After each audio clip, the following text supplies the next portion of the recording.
submarines are steel sharks, built to hunt in the deep, silent and unseen.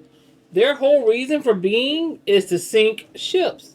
But what happens when the most decorated subcommander in American history decides that's not enough? What if he looks through his periscope past the enemy ships and locks onto a target nobody in their right mind would ever expect? This is the story of Eugene Fluckey, the commander of the USS Barb, and the day he decided to go after a train. In the thick of World War II's Pacific theater, one name was spoken with a mix of awe and fear: Eugene B.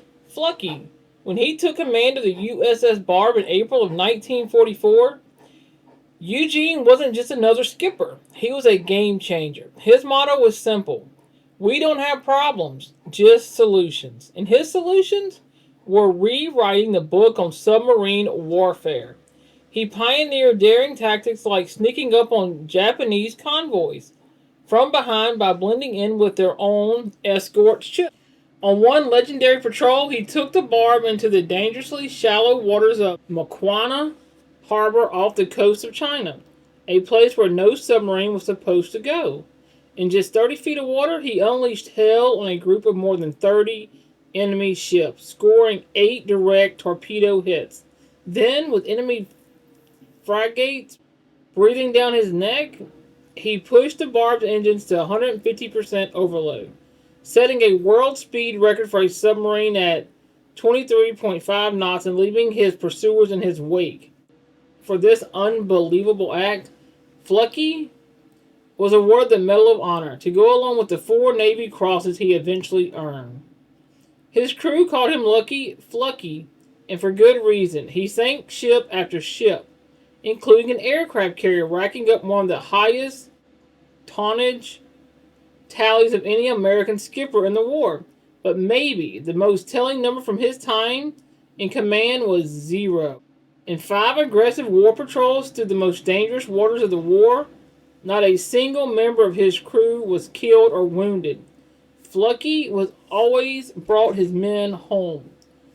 By the summer of 1945, Eugene and the Barb had a new problem. They were running out of things to sink. Allied forces had systematically dismantled Japanese shipping. So for the Barb's 12th and final war patrol, Eugene got creative. Before setting out, he had the Navy install a brand new piece of hardware on his submarine's deck, a rocket launcher. And on June 22nd, 1945, the Barb made history as the first American submarine to launch a rocket attack against the Japanese mainland, bombarding shore installations. But even that wasn't enough for Fluckey. While patrolling off the coast of Karafuto, an island north of Japan, he spotted something else through his periscope: a coastal railway line, bustling with supply trains. Fluckey saw a new kind of target. He turned to his crew with a challenge that sounded almost crazy. How does a submarine stop a train? The answer didn't come from any officer or a seasoned torpedo man. It came from an electrician's mate named Billy Hatfield, who worked on railroads as a civilian. He pitched a brilliant idea. They could rig a 55-pound explosive charge with a micro switch placed under the rail.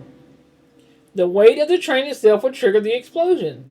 Eugene called for volunteers. Every man on board wanted in. He handpicked an 8-man team made up of unmarried men and former Boy Scouts, figuring they'd be resourceful enough to find their way back if things went south. Just after midnight on July 23rd, 1945, the USS Barb surfaced only 950 yards from the enemy coast. The 8 sailors paddled ashore in rubber boots, hauling their makeshift bomb. Eugene's parting words were, "Boys, if you get stuck, head for Siberia." The commandos planted the charge in a hurry and started paddling back. As they raced for the sub, they heard it, the rumble of an approaching train. Eugene, watching from the conning tower, grabbed a megaphone and yelled, "Paddle like the devil!" At 1:47 a.m., the locomotive hit the switch. A massive explosion lit up the night, sending the engine and its 16 cars flying into chaotic mess of twisted steel. 5 minutes later, the entire shore party was safely back on board.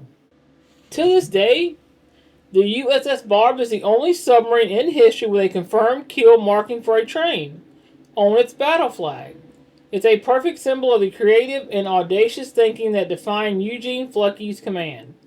We tell stories like this to remember the incredible, sometimes unbelievable feats of wartime ingenuity. If you know another wild military story, I'd love to see it in the comments below. And if you want to keep hearing these hidden histories, make sure to subscribe.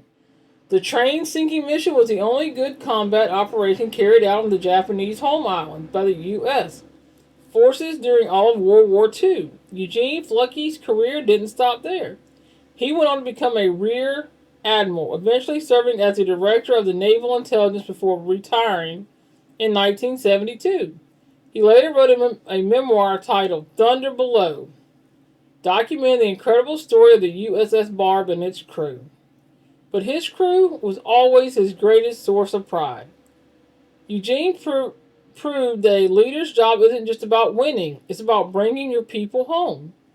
The story of the USS Barb and the train that sank isn't just a quirky piece of military history. It's a powerful lesson from a leader who saw solutions where others only saw problems, and in doing so, led his men right into the history books.